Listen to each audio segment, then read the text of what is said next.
Olá meus amigos, estamos começando mais um planejamento de trabalho para essa sexta-feira, dia 28 de março, segundo dia praticamente com jogos europeus, depois da data FIFA. Temos um final de semana bem quente pela frente, né, com bastante jogos. Temos início do Campeonato Brasileiro também daqui para frente e tenho certeza que vocês não vão sentir saudades dos jogos de seleções, pelo menos não até a gente ter que conviver com isso de novo. Mas não foi uma data FIFA ruim, tá? Por incrível que pareça, nos comentários que eu vi aqui embaixo, o pessoal falou que foi uma data FIFA muito boa. Que bom. Destaques dessa sexta-feira. Leverkusen jogando a 27ª rodada na Alemanha, tentando se aproximar do Bayern de Munique. O Bayern de Munique que perdeu recentemente para a equipe do Bochum por conta de um cartão vermelho. Coincidentemente, é exatamente o Bochum que vai visitar o Leverkusen, tentando também complicar a vida do Leverkusen, mas num jogo extremamente difícil, onde provavelmente o Leverkusen deve sair vencedor. A gente vai falar sobre isso. O Leverkusen está mais ou menos ali a 2 vitórias de se aproximar da equipe do Bayern de Munique, faltando poucas rodadas, né, para o final. Praticamente encaminhado o título, a não ser que o Bayern de Munique se complique novamente, principalmente dentro de casa. Também na Alemanha eu quero falar sobre segunda divisão. O Hamburgo parece estar vendo uma luz no fim do túnel em relação a sair dessa caverna do dragão, que é a segunda divisão da Alemanha, mas a distância do Hamburgo para o Kaiserslautern, para o Paderborn, não é ainda tão grande ao ponto de fazer com que o Hamburgo tenha segurança, né? Já vi várias outras temporadas onde o Hamburgo chegou ao encostar a mão na vaga e acabar deixando escapar, e aí em situações de promoção, ele acabou também perdendo o jogo de relegation, né, e não subiu. Então é um jogo importante para o Hamburgo, vai enfrentar um adversário difícil e é importante também acompanhar essa partida. E por último, falando também de título, o Benfica em perseguição aqui ao Sporting, enfrenta o Gil Vicente fora de casa, também um jogo bem legal para a gente acompanhar. Tem outros jogos extras, tem o Lyon, tem o Fenerbahçe, mas dos principais jogos, 2 da Alemanha e 1 em Portugal.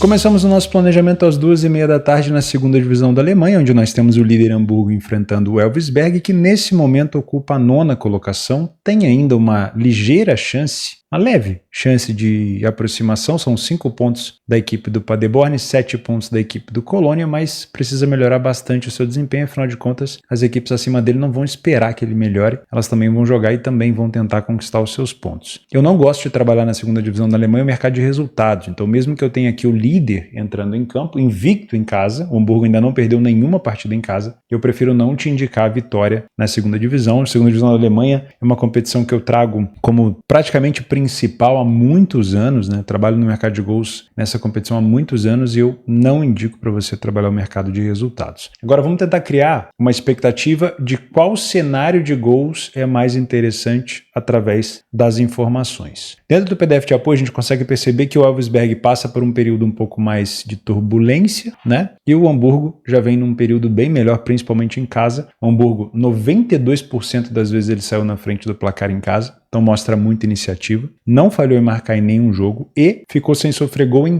torno de 30% dos jogos. Chega a ser uma média de 1 gol por jogo que ele sofre, então pelo menos um golzinho na maioria das vezes o Hamburgo costuma entregar, porém ofensivamente é um time que tem uma efetividade muito grande, quase 2,7 de gols de média por jogo, e tem também o fato de não ter perdido ainda dentro de casa. O Elversberg já teve temporadas melhores, nessa temporada tem falhado mais em marcar, quase 45%, e ficou 50% dos jogos sem sofrer gol. Então a gente tem aqui uma equipe do lado do Hamburgo que puxa esse jogo para um cenário mais over, e a gente tem o Elversberg que nessa temporada não era assim, mas nessa temporada especificamente, fora de casa já puxa esse jogo para um cenário mais under, né? Ultrapassa um gol por jogo marcado, mas fica abaixo de um gol por jogo sofrido, tá? Então vamos tomar cuidado porque o Hamburgo vai ser o fiel da balança por aqui, mas tudo vai depender do cenário, na minha opinião, ao vivo. O primeiro tempo do Hamburgo é muito superior, bem mais gols marcados, menos gols sofridos, mais vitórias, nenhuma derrota, e o segundo tempo do Hamburgo é precário. O Hamburgo passa a vencer menos, passa a perder mais, a sofrer bem mais gols e continua marcando um pouco mais. Então se você tem algum interesse de trabalhar o mercado de resultados, que eu não te indico, mas se você tem algum interesse, o primeiro tempo é o seu melhor caminho.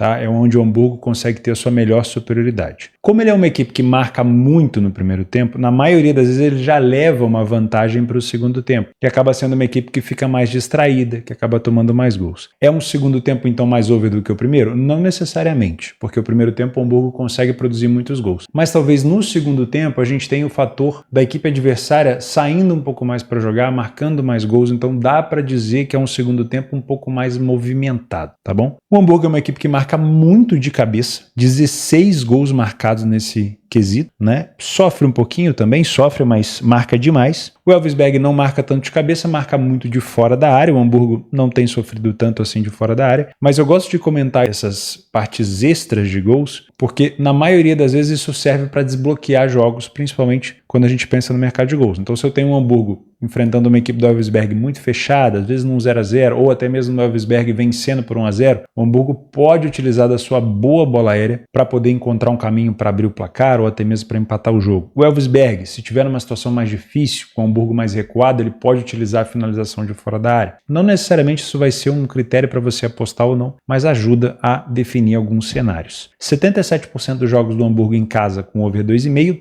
33% apenas dos jogos do Elversberg fora de casa com over 2,5. Então, eu tomaria muito cuidado aqui para trabalhar o cenário de gols no pré-live. Por quê? Nós temos uma situação onde uma equipe puxa, de novo, esse jogo para o over e a outra equipe não puxa. Se eu partir desse jogo no pré-live, estipulando um over 2,5 somente por conta do Hamburgo, eu posso me deparar com um jogo mais amarrado, com o Elversberg fazendo um bom jogo defensivo, com o Elversberg na frente do placar e o Hamburgo não conseguindo empatar, e eu posso ficar num prejuízo. Ou até mesmo posso pegar uma cotação mais baixa do que eu poderia pegar ao vivo. Se eu tenho a possibilidade de criar um cenário onde eu tenha mais chance de trabalhar num contexto de jogo aberto com uma cotação melhor, eu acredito que é o melhor caminho. Então vamos trabalhar com esse cenário? Vou voltar aqui, vamos criar o seguinte cenário. O Hamburgo, ele está caminhando em direção não só ao título, que eu acho que não vai fazer muita diferença para o Hamburgo, ele quer subir, mas principalmente para o acesso, e ele tem um ataque muito forte, ele tem uma efetividade de abrir o placar em casa muito forte. Então se eu tenho uma possibilidade do Hamburgo sair na frente, 92%, né, das vezes ele saiu na frente do placar, e ele tem um primeiro tempo muito forte, você concorda comigo que se o Elversberg estiver perdendo esse jogo, indo para a 27ª rodada, perdendo esse jogo, muito provavelmente ele vai partir para cima para tentar buscar uma recuperação, porque senão é muito provável que ele não tenha chance esse ano de tentar subir. Então se eu tenho um Hamburgo na frente e um Elversberg saindo para buscar recuperação, eu vou ter um Hamburgo que tem uma média de gols marcados muito alta, tendo espaço para contra-atacar, ok? E claro, no segundo tempo, e também no final do primeiro, eu tenho aqui os momentos dos gols, eu tenho aceleração das duas equipes. Eu tenho o Elversberg acelerando muito no meio do segundo tempo, eu tenho o Hamburgo sofrendo muitos gols no início do segundo tempo e também tenho o Hamburgo acelerando no final do jogo. Então se eu pego, por exemplo, um mercado de over pós-Hamburgo na frente para o segundo tempo, seria muito interessante, porque eu posso trabalhar com um over à frente, buscando 2 gols, eu posso até pensar num 2 à frente, buscando 3 gols. Por quê? Porque eu tenho o favorito na frente do placar, forçando a equipe não favorita a sair para o jogo. Agora, se eu pego essa posição no pré-live, num 2,5, por exemplo, eu posso me deparar com o Hamburgo empatando, tendo dificuldade para abrir o placar. Eu posso me deparar com o Elversberg na frente, com um jogo um pouco mais xoxo. Então, para aumentar o nosso potencial de gols, eu só trabalharia no mercado de gols aqui com o Hamburgo na frente. Independente do momento, mas isso vai condicionar o quanto de gols você vai buscar. Se o Hamburgo faz o primeiro gol no início do jogo, como ele costuma marcar, ele marcou 34% dos seus gols nos primeiros 15 minutos, você tem a possibilidade de trabalhar mais 2 gols, mais 3 gols no jogo. Se o Hamburgo faz esse gol no final do primeiro tempo, talvez buscar 2 gols no segundo tempo possa ser interessante. Se o Hamburgo marca no início do segundo, talvez esperar no final do jogo para buscar mais um gol possa ser interessante. Tudo depende da sua metodologia, mas tudo passa, na minha opinião, por um Hamburgo na frente, ok? Se você quiser trabalhar pré-live por sua conta, eu, sinceramente, prefiro trabalhar aqui com um Hamburgo na frente do placar, buscando talvez um cenário de over 2,5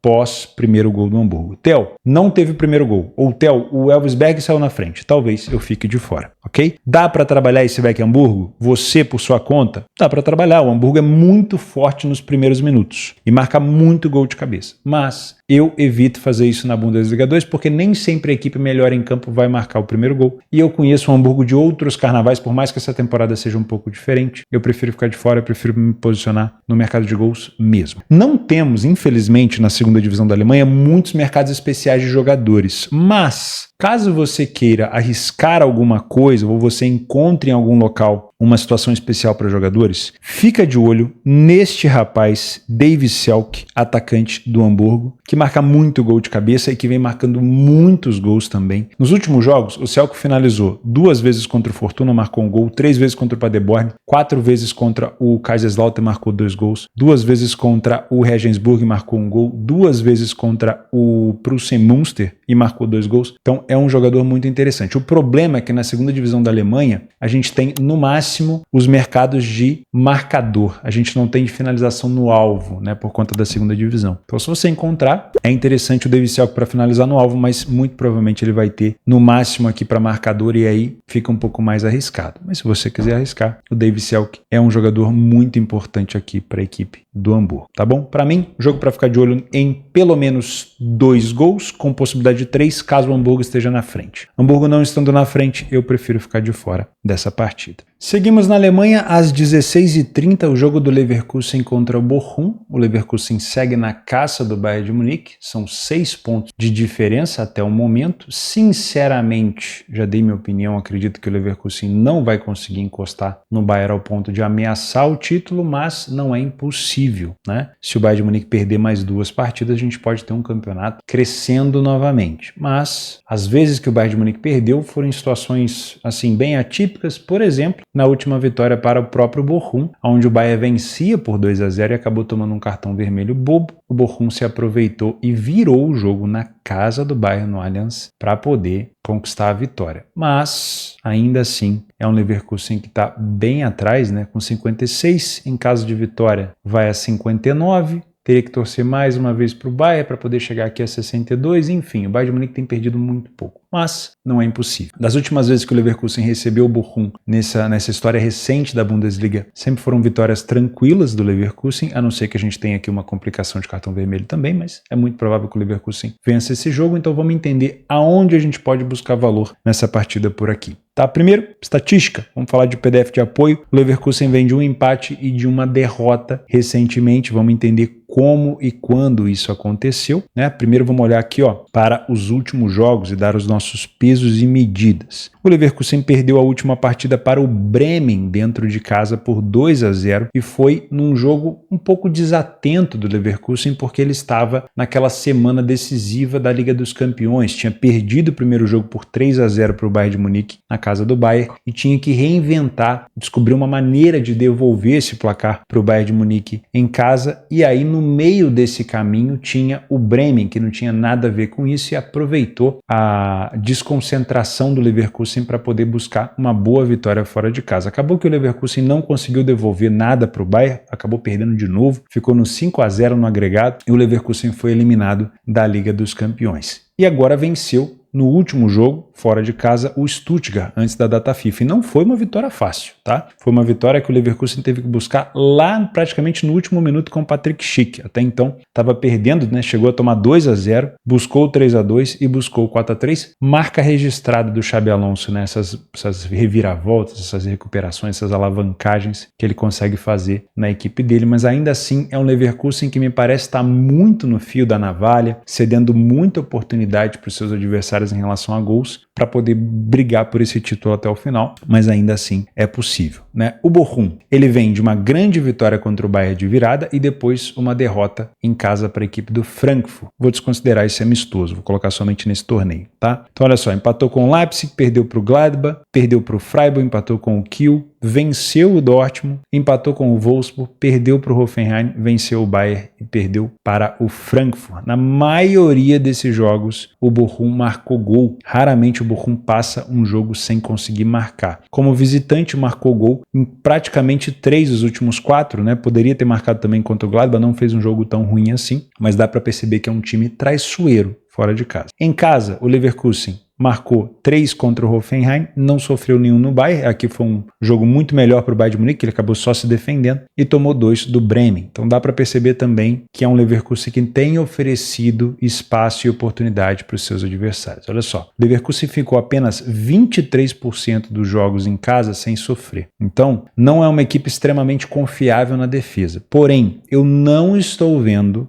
o Bochum vir para cá com a ideia de vencer o Leverkusen como ele fez contra o Bayern. Até porque contra o Bayern de Munique, o Bochum não veio com essa ideia. O Bochum veio defensivo, o Bayern dominou o meio-campo, empurrou o Bochum para trás, fez o primeiro gol, fez o segundo, poderia ter feito o terceiro, acabou tomando vermelho e isso chamou o Bochum para cima. Então a minha ideia, pensando em classificação, a gente consegue perceber que o time do Bochum está numa zona perigosa, né? Não ao ponto de pensar somente em rebaixamento, porque ele está a 5 pontos do São Paulo, é possível alcançar o São Paulo, mas também pensando no Heidenheim, não deixando o Heidenheim se aproximar para ele ficar ali talvez nessa zona de relegation. Afinal de contas, se não me falha a memória, na própria temporada passada ele disputou a relegation contra o Fortuna na segunda divisão e conseguiu ficar. Então já seria uma pequena vantagem para o Bochum se ele pudesse não cair direto. E também, claro, se ele puder se aproximar do São Paulo e do Hoffenheim ou do Union, melhor ainda. Só que eu não estou vendo o Bochum vir para casa do Leverkusen se expor igual um maluco. Então a tendência é que a gente tenha aqui um Leverkusen muito mais dominante, né? E a gente vai falar desse domínio do Leverkusen. É uma equipe que saiu na frente em 54% dos jogos, falha pouco em marcar dentro de casa, tem sofrido com frequência, é verdade. O Bochum não sai tanto na frente do placar fora, sofreu gol em todos os jogos fora, média de 2,40 quase. Então é uma equipe que sofre quase sempre mais do que um gol quando joga fora de casa e marcou um gol de média, né? O primeiro tempo do Leverkusen é com mais vitórias, menos derrotas, mais gols marcados e menos gols sofridos, mas dá para perceber que é um primeiro tempo over, tá? Porque o Bochum também marca bastante gol, também sofre bastante gol. No segundo tempo, esse cenário continua. A diferença é que o Bochum passa a ter muita dificuldade defensiva. Aumenta o número de gols sofridos, diminui o número de gols marcados, aumenta o número de derrotas, vai a quase 70% de derrotas. Então, se você não encontrar um Leverkusen vencendo no primeiro tempo, ele pode tentar fazer isso na segunda etapa. Inclusive se ele estiver atrás do placar, porque é a marca registrada do Xabi Alonso, viradas, né? Conforme a gente vai vendo no campeonato. O time do Leverkusen marca muito de cabeça e muito de fora da área, e justamente o Bochum sofre muito de cabeça e muito de fora da área. Então são aquele famoso match, né? Do Tinder, uma qualidade encontrando com uma dificuldade, provavelmente aqui o Bochum vai passar aperto. 69% dos jogos do Leverkusen e 54% dos jogos do Bochum com over 2,5, em casa e fora respectivamente. Eu prefiro pensar primeiro no over 1,5, mas não descarto até mesmo uma possibilidade de um jogo para 4 gols. Tudo vai depender de quem está na frente do placar, né? E aí a gente tem que saber interpretar também o desespero do Bochum. Se você durante o ao vivo perceber que o Bochum se desesperou, pode ter certeza que o Leverkusen vai ter espaço para poder contra-atacar. Olha só, o Bochum sofreu 100% das vezes pelo menos um gol fora e em quase 70% das vezes pelo menos 2 gols, tá? O time do Leverkusen em quase 70% dos jogos em casa marcou pelo menos 2. Então dá pra gente encontrar aqui um meio termo, ficando de olho pelo menos nesse over 2,5. Vou já marcar essa opção por aqui. Não duvido que a gente também tenha a possibilidade de trabalhar um back favorito, né? Esse back favorito para quem é um trader com estabilidade de mercado. A única coisa que me preocupa é se o Bochum de fato vai se comportar mais recuado ou se o Bochum vai tentar contra-atacar. Como que você sabe isso, Theo? Não sei, não tem bola de cristal. A gente precisa primeiro começar a assistir o jogo, né? Então, para você que é um trader, paciência, bunda na cadeira, espera o jogo começar. Você entendeu que o Bochum ele tá muito mais preocupado em deixar o tempo passar, em quem sabe buscar um empate fora. Esse back favorito no Leverkusen deve encaixar. Não que você propriamente vá pegar o gol, mas pelo menos que você esteja numa posição mais tranquila, com um preço mais estabilizado. O Leverkusen marca a maioria dos seus gols de maneira bem distribuída, não tem nenhum momento do jogo onde o Leverkusen é mais agressivo. Ele acaba sofrendo mais nas extremidades, né? Início, final do primeiro tempo e final do jogo. O time do Bochum já marca com mais frequência ali no final do primeiro tempo e início do segundo. E é um time que sofre com mais frequência lá no meio do segundo tempo. Para você que é um punter e quer trabalhar a favor do Leverkusen, você tem duas opções. Você pode esperar uma cotação subir para tentar buscar uma vitória do Leverkusen lá no segundo tempo. Dá para perceber aqui que é onde o Bochum sofre com mais frequência, ali por volta dos 60, 75. Essa odd do Leverkusen vai estar liberando 2. Você pode tentar esperar. Ou você pode trabalhar num cenário onde o Leverkusen tenha uma vitória por 2 gols de diferença, no handicap asiático, talvez ali um menos 1,25. Qual que é o problema? O Leverkusen ele tem sofrido gol com frequência em casa. E o time do Bochum tem marcado com frequência fora. Então, um gol do Bochum já vai dificultar um pouco mais a sua vida. Então, tenha cuidado na hora de precificar esse handicap asiático. Se for para trabalhar o mercado de handicap asiático, eu já prefiro trabalhar o mercado de gols, porque caso o Bochum marque, eu vou estar a favor desse gol também.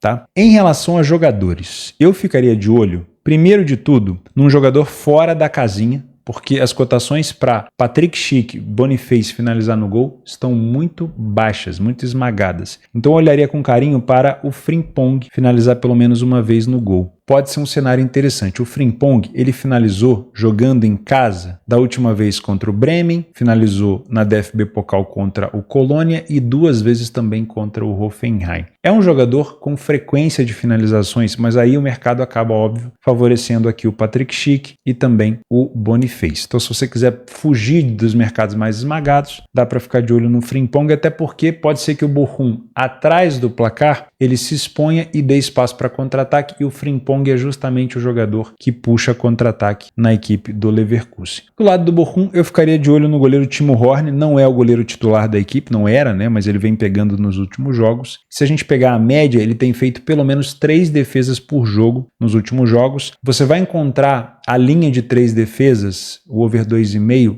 um pouco mais baixa, tá? Por volta de 1,30. Eu não gosto muito dessa linha. Se você puder esperar essa linha subir para tentar pegar ela mais alta, pode ser interessante, tá? Nesse momento, o over 2,5 de defesas do Horn tá 1,30. Se você conseguir pegar mais alto, legal. A linha de 4 defesas, o over 3,5 tá 1,72. É mais atrativa, mas é mais perigosa, tá? Das últimas vezes, ele teve 4 defesas contra o Frankfurt e contra o Wolfsburg apenas. Contra o Bayern de Munique na vitória foram 3, contra Hoffenheim e contra Dortmund foram 2. Então eu prefiro trabalhar com 3 defesas do Horn e eu prefiro que você pegue essa odd um pouco mais elevada, tá bom? Muito provavelmente teremos aqui um jogo para pelo menos 3 gols, com o Leverkusen vencendo, mas não entre, na minha opinião, não entre a qualquer preço, tanto no mercado de gols quanto a favor do Leverkusen, a não ser que você trabalhe a estabilidade de preço numa exchange, tá? Dá para tentar buscar uma odd mais elevada e quem sabe, com o Bochum na frente, pode acontecer, você ainda possa pegar uma virada do Leverkusen, porque isso vem acontecendo com frequência em jogos dessa equipe do Xabi Alonso, tá? Claro, se você quiser ficar de olho em marcador, Patrick Schick marcou 2 vezes nos jogos de seleções, se for o titular, na maioria das vezes contra essas equipes mais fechadas, ele é o cara para principalmente gols de cabeça da equipe. 5h15, horário de Brasília. Em Portugal, nós temos o Benfica enfrentando o Gil Vicente fora de casa em perseguição ao Sporting. Em caso de vitória, o Benfica encosta na mesma pontuação do Sporting por aqui. O Benfica tem uma rodada a menos, então os dois estão teoricamente empatados, né? Teoricamente pau a pau ali. O Gil Vicente passa por um momento terrível de 8 jogos sem vitória. A última vitória do Gil Vicente foi justamente contra um também dos postulantes, um dos grandes de Portugal, o Porto. Foi essa vitória aqui por 3-1 contra o Porto. Depois disso perdeu para o Aves, para o Estoril, para o Braga, Famalicão,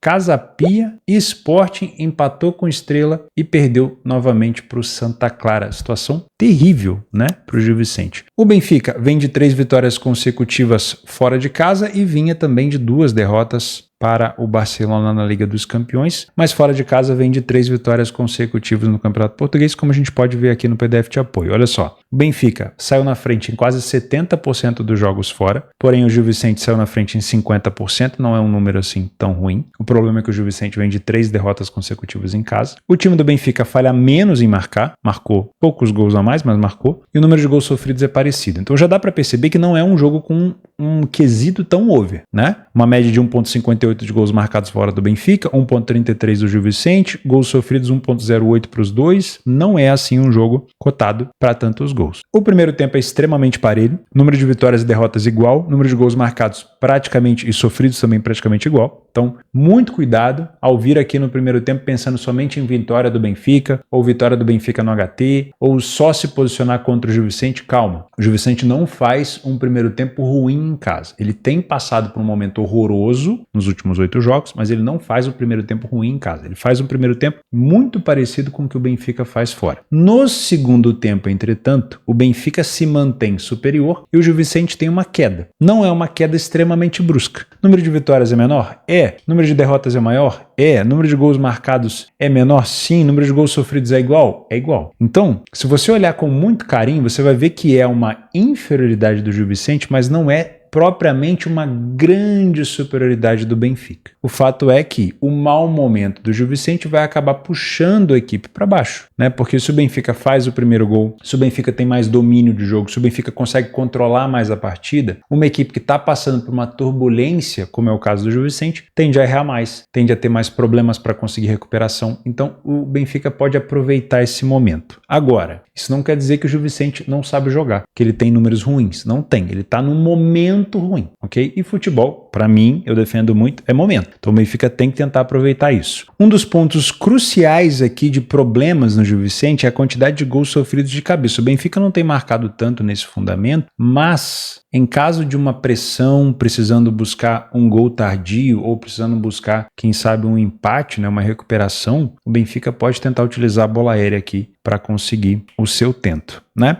83% dos jogos do Benfica fora com over 1,5, 75% dos jogos do Gil Vicente em casa com over 1,5. Sinceramente, seria o cenário máximo que eu olharia aqui para gols, no máximo um cenário de 1 a 2 gols. Por quê? Não temos, como a gente já viu, uma indicação tão forte assim para gols do Gil Vicente nem do Benfica. Agora, estando no momento ruim, o Gil Vicente de 8 jogos de derrota, o Benfica na frente do placar, tendo espaço para contra-ataque, vale pensar num jogo mais aberto? Sim, vale pensar, mas isso daí você vai conferir no ao vivo. Eu não te aconselho partir para esse jogo com o over 1,5 aberto, com o over 2,5 aberto. Espera o favorito estar na frente, de preferência, um cenário melhor ainda, o favorito vencer por 2 gols de diferença para que você busque um cenário de mais 1 ou 2 gols por aqui. Trabalha com o desespero da equipe com menos qualidade técnica, que provavelmente você vai aumentar a tua assertividade. Das últimas vezes que o Benfica esteve lá, 3 a 2 para o Benfica, teve mais um aqui, ó, 2 a 0 para o Benfica, 2 a 0 Benfica e 1 a 0 Benfica. Não é sempre um cenário de jogo muito aberto. Tá? A maioria dos gols do Benfica são marcados no início do jogo, isso é importante, porém o Gil Vicente também marca bastante nesse momento. Né? O time do Gil Vicente sofre com mais frequência no final do primeiro tempo e início do segundo, e o Benfica volta a acelerar no começo da segunda etapa. Também é uma equipe, se você olhar com carinho, o Benfica é uma equipe que tem cedido gols para os seus adversários nos últimos minutos de jogo. Então cuidado para você que trabalha estratégias de estar a favor do favorito vencendo no final do jogo, que pode ser aqui um pouco de problema, tá? Como na Liga de Portugal a gente não tem, pelo menos nesse jogo especificamente do Benfica, eu não encontrei muitos mercados para finalização no alvo, para roubo de bola, eu não vou comentar sobre jogadores, mas se você quiser trabalhar com essa expectativa de jogadores,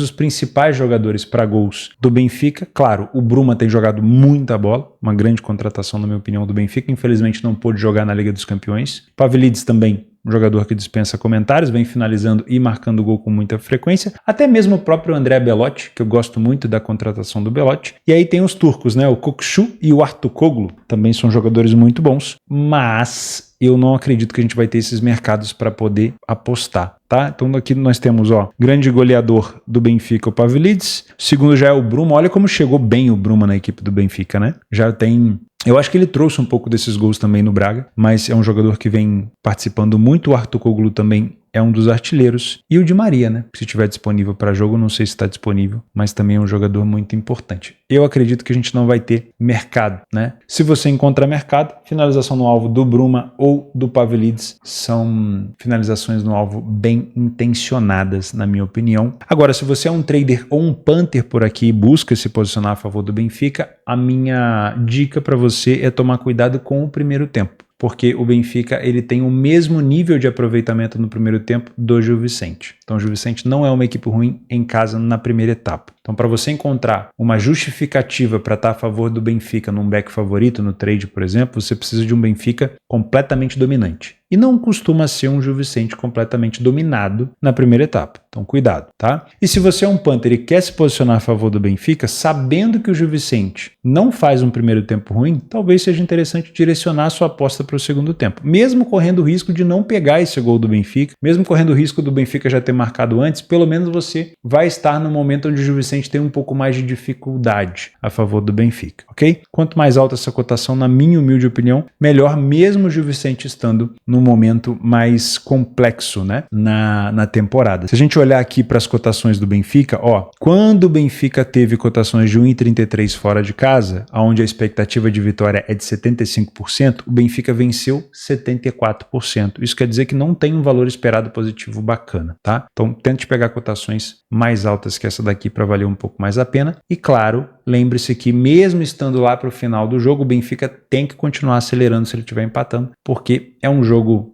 teoricamente atrasado, né? É uma rodada a menos e vencendo o Benfica empata com a equipe do Sport. Eu vou deixar listado aqui alguns jogos complementares da segunda divisão da Alemanha, do campeonato turco e também do campeonato francês, e também vou deixar aqui embaixo a outra lista do Radar Esportivo, que é o próprio Radar que fornece com dicas interessantes para vocês que gostam dessas listas de over, goals, de ambas marcas, que tem sido bastante assertiva no Radar Esportivo. Também deixo aqui o link da minha parceira Betfair para você abrir a conta na maior exchange do mundo, se você não tem, e fica o convite para você voltar aqui amanhã para fazer o planejamento comigo de sábado, né? Que não deve ser um planejamento curto, muito pelo contrário, tá bom? Grande abraço, obrigado pela companhia, até a próxima.